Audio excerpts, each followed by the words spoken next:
when a woman's own desires trump the needs of children, a tale of horror can unfold.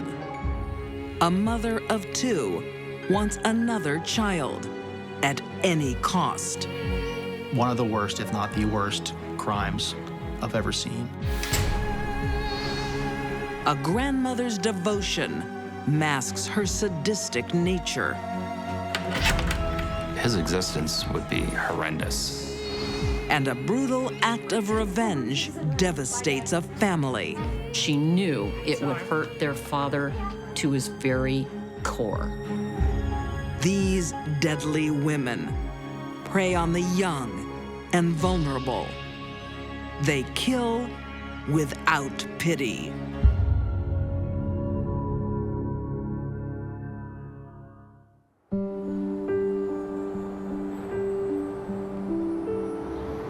Beaverton, Oregon, 2007.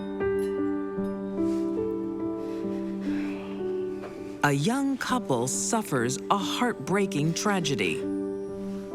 It'll be all right. The loss of their unborn child.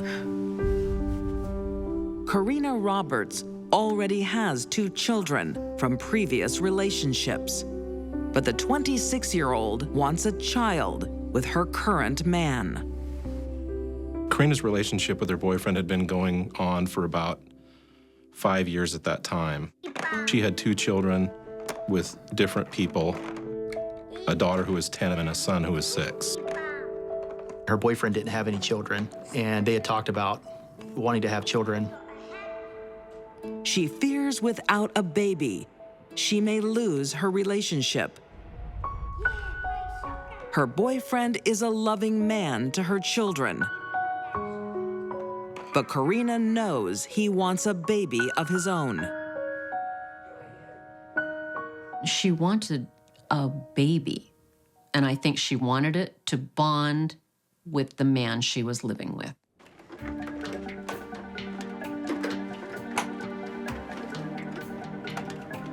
In November 2008,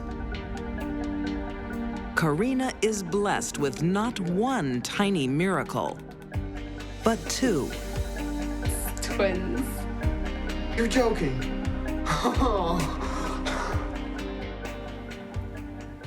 And from that time on, all throughout the next 6 months, she had started gathering baby items such as clothing, outfits. An excited Karina takes her news to the streets. What are you up to? I'm pregnant.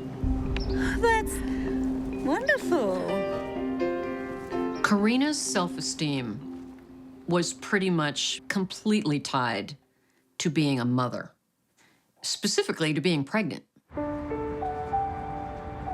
In the nearby city of Portland, the joy of a new baby is filling Heather Snively's life too. She and her fiancé have just moved to the area to start a new life. Heather Snively was a happy 21-year-old expectant mother. Oh. I love it. Put it on. Okay. Let's see. Okay. She was very excited to be a mom. By all accounts, she was putting a lot of energy and focus into preparing for this birth, setting up the baby's room, just getting everything ready. Oh. Not long now, darling. Excited. Everything was about the baby at that point. Both Heather and Karina turn to the internet for their baby shopping. We know that that's how she ended up connecting with Karina. The 2 of them soon get chatting. They shared some of the same interests. She and Karina became pretty good friends. She's invited me to go shopping with her on Friday.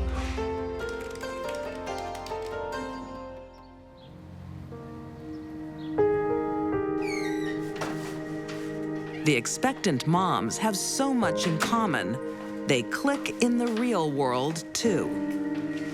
believe how cheap some of that stuff was. It was so good stuff. They met up several times to exchange items. Good.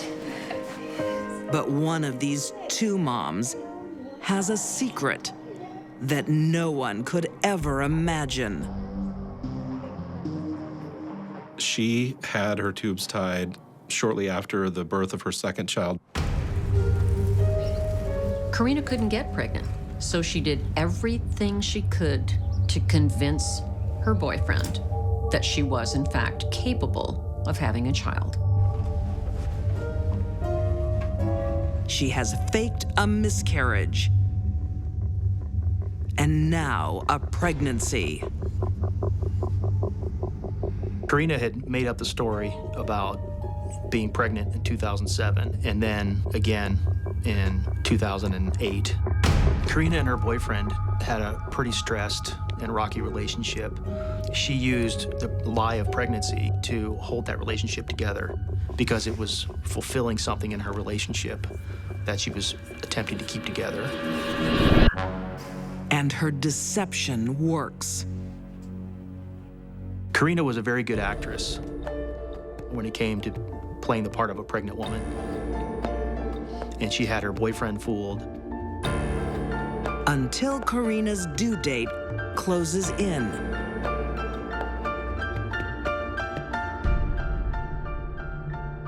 Karina needs twins, and she needs them now. It's basically time for her to produce.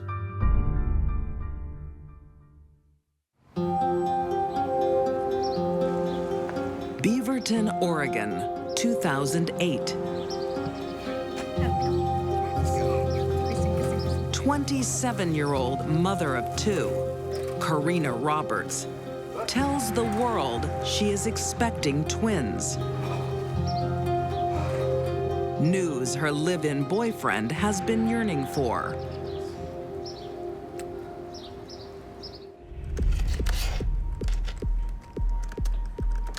Online, Karina bonds with pregnant women, Oh!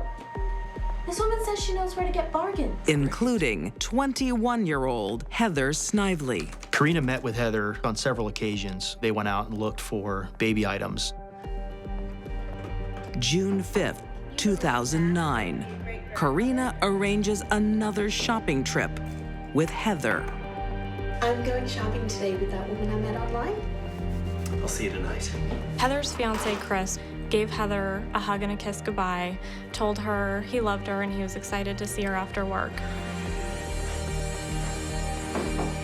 And then as he was leaving, he turned around, came back and gave her another hug and kiss and just said he just felt like he needed to be close to her.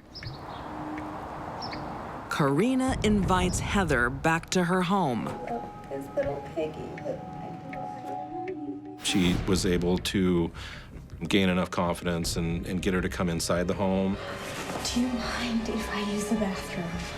No. Okay. No, it's first on the left. Heather has no idea what is in store. Karina's phantom pregnancy is about to get real. While they were both inside the residence alone, Karina was able to get a collapsible ass baton and had a metal tip on the end of it.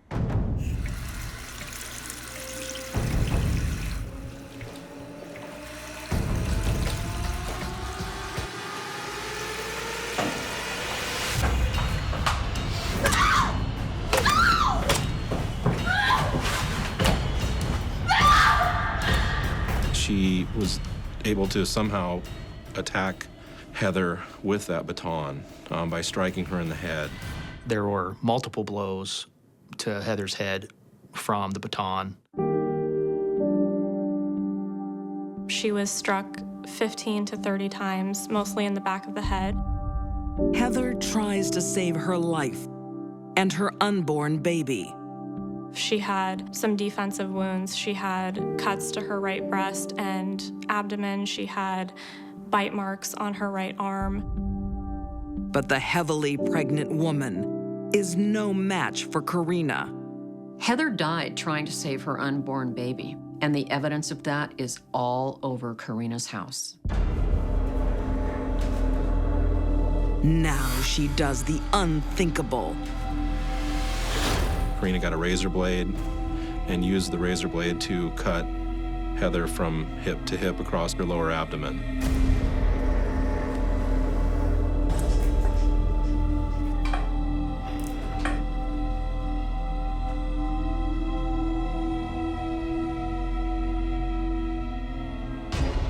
Heather's baby is 10 weeks premature. The baby was removed from Heather's body but never took a breath. Karina wanted a live baby, but is left with 2 dead bodies. People that are hell-bent on committing a murder for a specific reason disregard all the reality and facts that get in their way of committing that murder. And that's what Karina did. Karina hides Heather's body under the house and fakes a stillbirth. She calls her boyfriend. She was crying hysterically, sounded very upset, and sounded like she was in pain. I need you. Karina's boyfriend came home. He found her laying in the bathtub, holding what he believed to be his newborn child. He realized the baby wasn't breathing. Karina's boyfriend called 911. My girlfriend's just had twins. One of them's born. It's not breathing. Paramedics arrived and got her to the hospital within 10 minutes. It was very quick. But there is a dreadful hole in Karina's story. She is supposed to be expecting twins. They put a heartbeat monitor on Karina, and they found no heartbeat of a second baby. They then conducted an examination, and the doctor told Karina that she had not given birth. And Karina argued with the doctor, saying that that's not true and that she had given birth at home. The doctor was suspicious of Karina's behavior at the hospital. She was not acting as a normal mother would. Suspicious medical staff alert the police. A frantic search begins for the real mother, starting at Karina's house. Police found bloody footprints and smears. They found a lot of blood in the bathroom, and then eventually a large pool of blood leading into the crawl space. And when they opened the crawl space, they found Heather Snively inside. It's not unusual for someone planning a murder to not pay attention to what happens after the murder. And that's usually where they get caught. The deception is over. Karina is guilty of murder, but only 1 count. There was nothing to indicate that the child had been alive or had taken a breath. As a result of this murder, there was a change in legislation which made it aggravated murder to kill a pregnant woman. And the sentence for that is life in prison with no chance of parole. In 2010, Korena Roberts is sentenced to life, never to be released. People's first thought is, well, she must be crazy. But when you're around Karina, she seems completely normal until you put her into the context of what she did to Heather, and then she becomes a monster.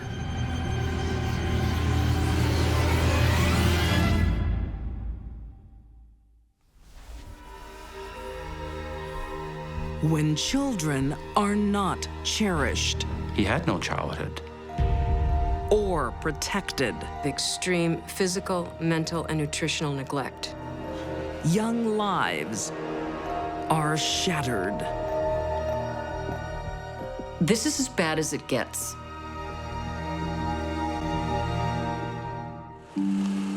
Toronto, Canada, 1998.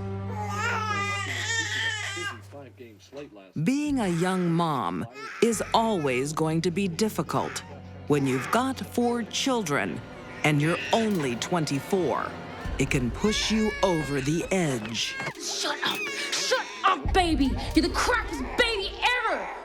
It's very difficult to prove that a parent is unfit and take their child or children away from them. But that's what happened. Someone needs to rescue the children. The question is, who? If a next of kin are capable of looking after the child, then it's best to keep the child with a family member. The children's maternal grandmother, Elva Bottineau, steps up. She seems to have the right qualifications, including an online course in child psychology.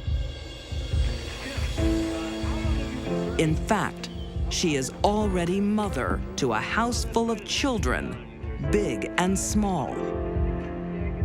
Some of Elva's adult children had come home, and they would bring with them their boyfriend or girlfriend, and sometimes friends. Husband Norman Kidman leaves the running of the house to Elva. Norman was the type of fellow that would come home after work and sit in his lazy boy chair and watch TV for the rest of the evening. Basically, he did nothing with regard to the children. A home of modest earnings, small but comfortable. They had all the amenities that any day of today would have. They had internet service, computers. Everything just appeared to be normal. Neighbors and friends admire Elva's dedication to her grandchildren. Hi, how are the grandchildren? Oh, they're doing fine, thank you. I don't know how you do it. Love gets you through. The way that Elva presented herself outside the home was a very likable person. She was able to give this perception that she was a caring grandmother. For the next 4 years, the 4 children live with Elva. Elva treated the oldest and youngest child, 11 and 4 years old, very well. The very youngest, he was treated like the little prince in the house. He was well-dressed, well-kept.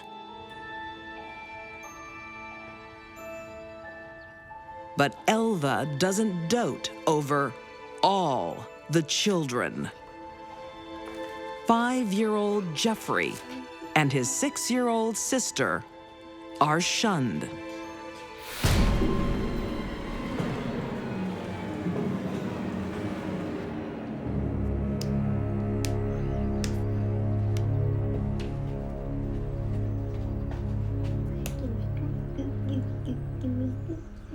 Shut up in there!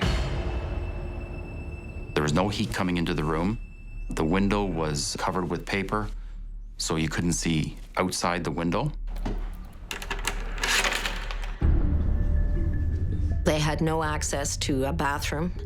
They lived in their own excrement. To say they were treated horribly would be a compliment. Only the little girl is allowed out of her dank room to go to school. But there is no escape from the dark for Jeffrey. Jeffrey never saw any daylight from the time that he was 18 months of age. And then from that point on, it was just hell. In this case, with his environment being so filthy, the fact that he was trapped in a room with feces and urine, that his skin was caked with dirt, this meant that the caretaker, upon which this child relies, was not caring for this child in any way. The years of confinement take their toll on his little body. This child's growth would be stunted in every way possible. They develop soft bones. Their bones cannot support their muscles. Their bones will fracture easily. Without sunlight The child doesn't have the psychological and neurological brain development that is necessary. It's not uncommon for an abusive parent to single out one, in this case, two, children out of a group of children for abuse and neglect. And they do it right in front of the other children and sometimes other people. The rest of the household turn a blind eye to the children's plight. The people in the house had entered into some sort of unspoken agreement to not acknowledge what was happening in front of them. Instead of liberation from an abusive mom, the children are now prisoners.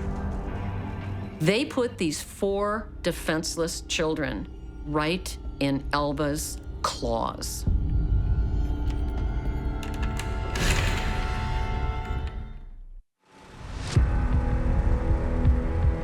In the suburbs of Toronto in 2002. I don't know how you do it.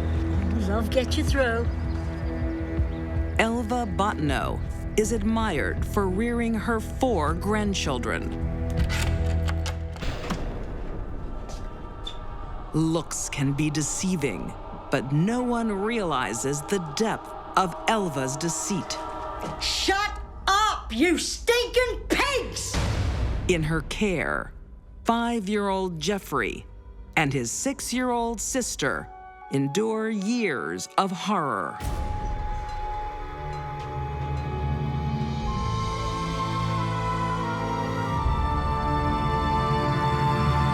They lived an appalling life. They were treated as subhuman even by their siblings. Everything Elva displays to the outside world is a fraud, including her precious child psychology certificates. Elva, who's always taking various low-life internet courses to enhance her presentation as a good parent. And grandparenthood is proving quite lucrative, collecting the child support payments. Her sole purpose, obtaining legal custody of those children, was to subsidize them for income. She was motivated by money. Those kids were her meal ticket. So James, how long in Toronto? About 6 months, maybe a year. So are you serious about it? The home is full of adults, but no one stands up for the children, even when they're starving. They would eat while sitting on the mat.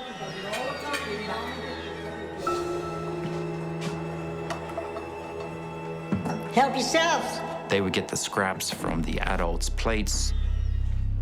Fed like animals, called animals. They were continuously called pigs. Elva told the other children in the house to refer to them as the pigs. It's also not uncommon for an abusive or neglectful parent to elicit the participation of siblings of the abused.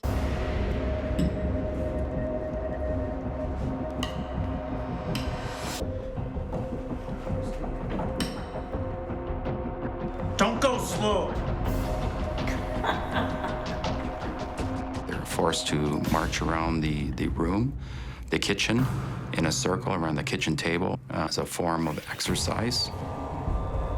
Abusing a child gives an abusive parent an outlet for what they really feel a need to do, which is be mean and wield power and to dominate a weaker, lesser creature. Get back to your spot. It makes them feel good. Jeffrey's body can't cope with the ongoing abuse and deprivation. Finally, one adult opens his eyes and his mouth. A young man that was staying in the house commented to Elva that Jeffrey looked very bad. This kid over here doesn't look too well. wasn't doing well and she should do something about it. Shouldn't you take him to the hospital or something? No, she told him not to meddle. She's not refusing because she doesn't see that he needs it. She's refusing because she's starting to get afraid she's going to get caught. If she had gotten help or let anyone help Jeffrey, what she was doing would have been exposed and she would have lost it. On November 30th, 2002, after 4 years of abuse, Jeffrey's misery ends. He crawled up the stairs slowly because he could barely walk.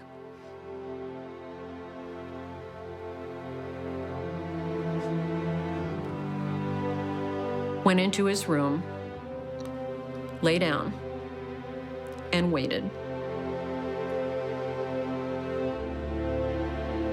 And finally stopped breathing. He died of sepsis.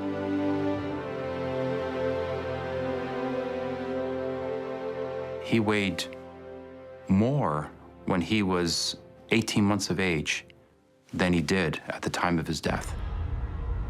Finally, Elva calls 911.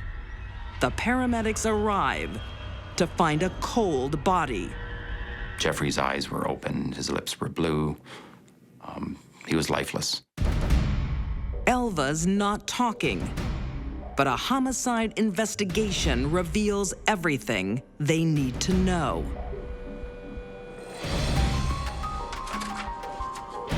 What ended up being uncovered within the files were criminal records. And these criminal records went back to 1970. Elva is a serial child abuser. Herself a teen mom, Elva's first victim is her baby daughter. Why can't you just stop crying? Her first daughter died mysteriously of pneumonia when she was only 5 months old. Post-mortem investigation revealed bruises that were classic signs of child abuse. Elva pleaded guilty. 2 more of Elva's children are also abused in 1978.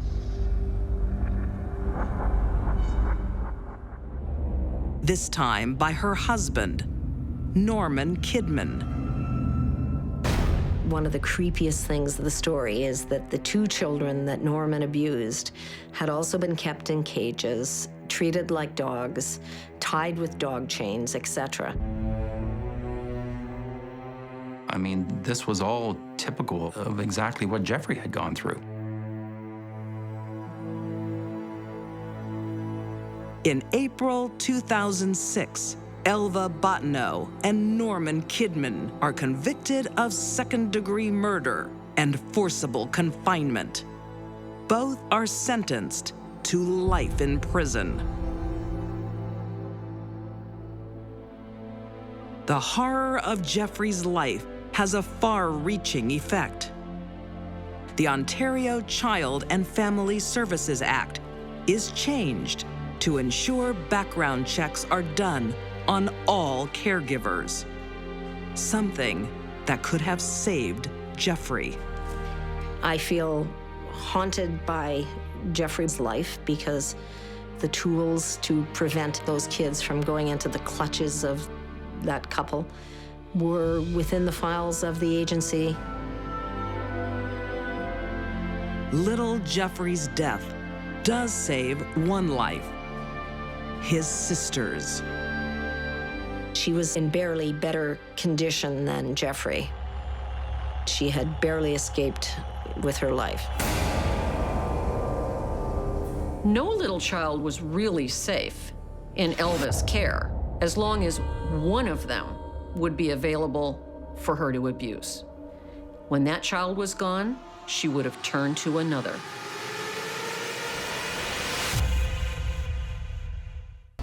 Is you talk that too? A divorce doesn't always solve a couple's problems.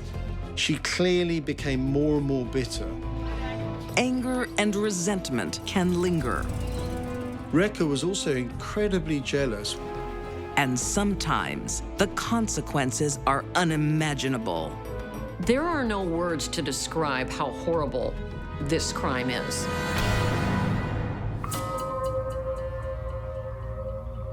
In the quiet rural village of Streatham, England, in 2007. 41-year-old divorcee Rekha Kumari Baker struggles to cope with being a single mom. Rekha's divorce from her husband was pretty traumatic, and there was a lot of bitterness on the part of Rekha. Caring for her daughters, 16-year-old Davina and 13-year-old Jasmine, Now! Ready to go? seems more of a burden than a blessing.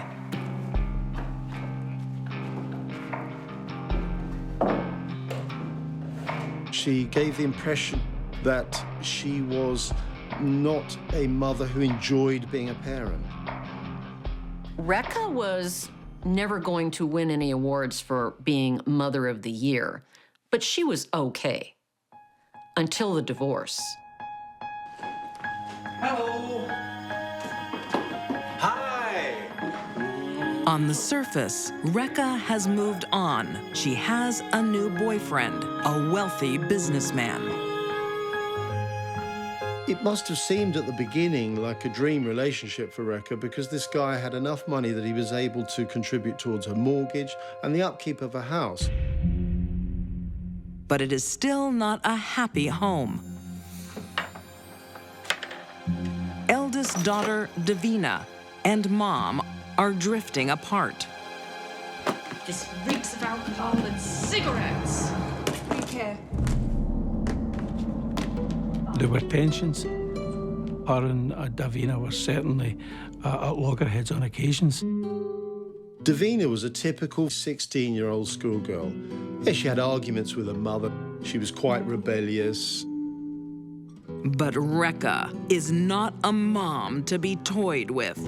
Davina's unhappiness at home with Rekha all came to a head when mother and daughter had a furious row. And Rekha decided to chuck her out of the house. You can go and live with him. And she ended up moving back in with her father. She's going. Now. It must have been very difficult for them as sisters because they wanted to support themselves and each other. Meanwhile, Dad's found a new love. He and his girlfriend welcomed Davina with open arms. David's relationship with Davina was clearly very close. The stable home life is just what Davina needs. The rebellious teen settles down. Davina, by all accounts, was much happier once she moved in with her father, David. Everyone is happy except Rekha.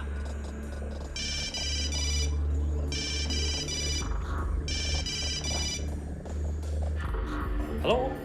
Is Davina there? Rekha, calm down. Rekha had a very complicated relationship with her two daughters. She loved them, but it turned into a love-hate relationship. She wouldn't let them go, but she really didn't want them around. Is your tart there too? Nor does Rekha want her daughter around her ex's new woman. That's ridiculous. If Davina lives here, of course they're going to spend time together.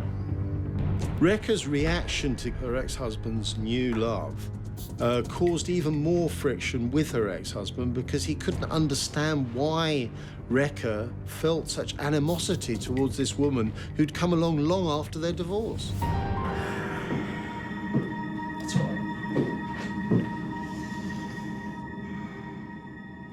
The facts are, David had moved on in his life. He had a partner, and he had a good relationship with his daughters. Rekha's anger is taking its toll on her relationship, too. To us? Rekha, this isn't going to work. He decided he wanted to end the relationship with Rekha. But I love you. If you go, I've got nothing. Don't Don't be ridiculous. The relationship had run its course. It had been good, but he was moving on in life. The despair of a second lost love is more than Rekha can handle. She really found herself in the gutter emotionally. Some people fare well after a divorce, some don't. Rekha fell into the second category. Rekha started unraveling. All these things were combining to create this perfect storm, which in the end erupted in the most horrific manner.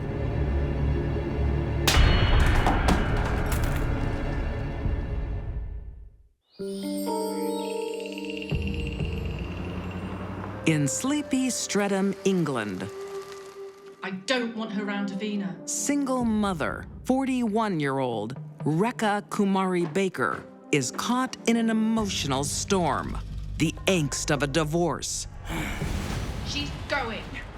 Now. the challenges of raising 2 teenage daughters,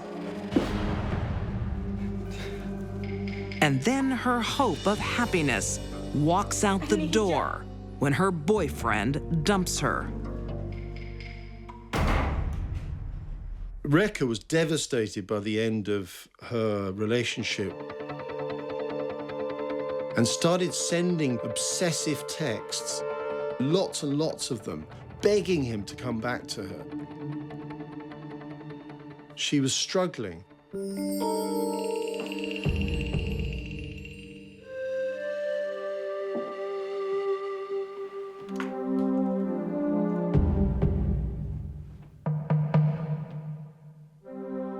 The divorce from her husband changed the status of her life, financially, emotionally, and it set her on a path of destruction.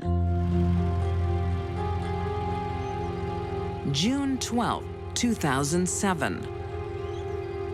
Rekha sets in motion a meticulous plan. She picks up her eldest daughter from her exes and takes both girls shopping. Mom's in a generous mood. The girls can buy what they want. It must have surprised them enormously. This was something completely out of character.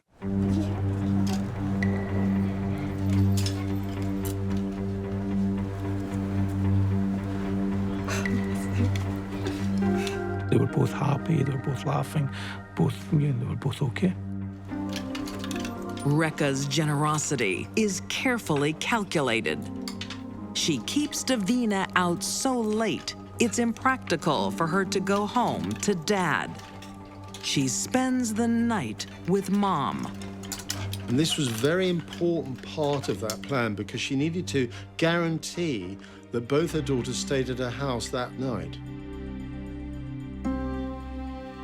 You look beautiful in your tops today, Jazzy. Night. Love you.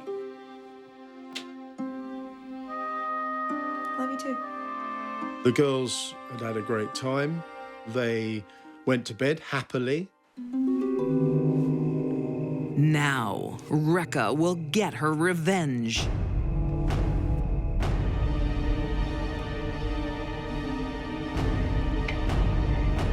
But it won't be taken out on her exes. It will be closer to home. She goes back upstairs and she enters Davina's room.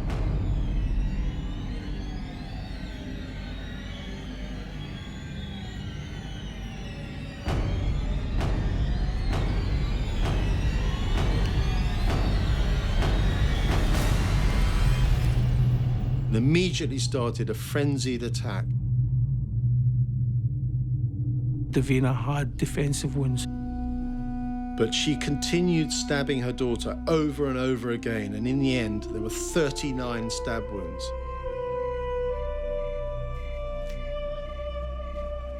Armed with these same 2 knives, she then entered the bedroom of her younger daughter.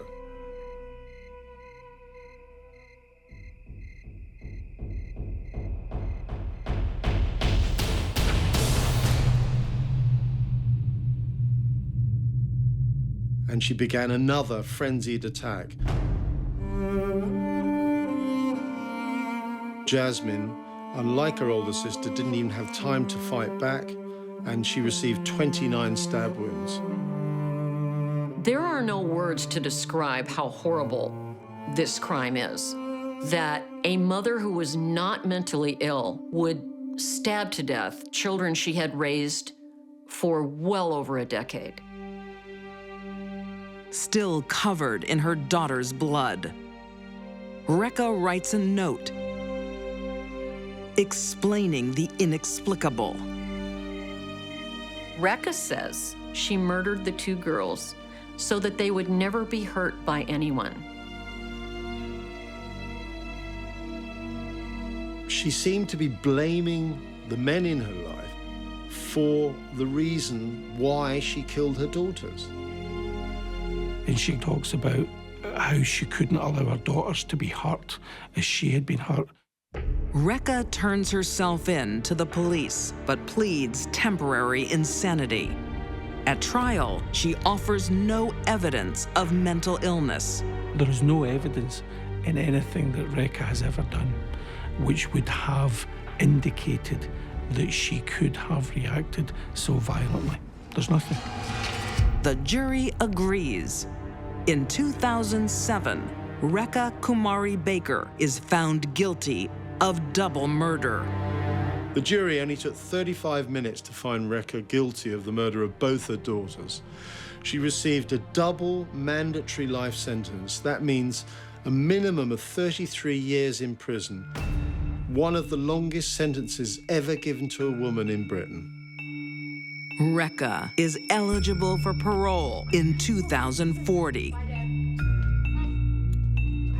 Everyone searches for some explanation, but the only conclusion is pure hate. The judge didn't believe she was mentally ill when she killed her daughters, stabbing them each 30 times.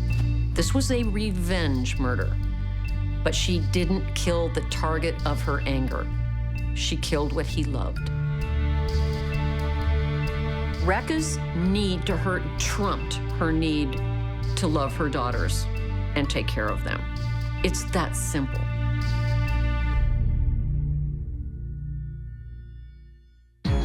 These deadly women were cowards. They targeted the helpless. Korena Roberts stole the lives of a mother and baby to keep her man. Elva Botno tortured her grandchildren for welfare money. And Rekha Kumari Baker murdered her teenage daughters for the ultimate revenge. These deadly women had no nurturing spirit. They killed without pity.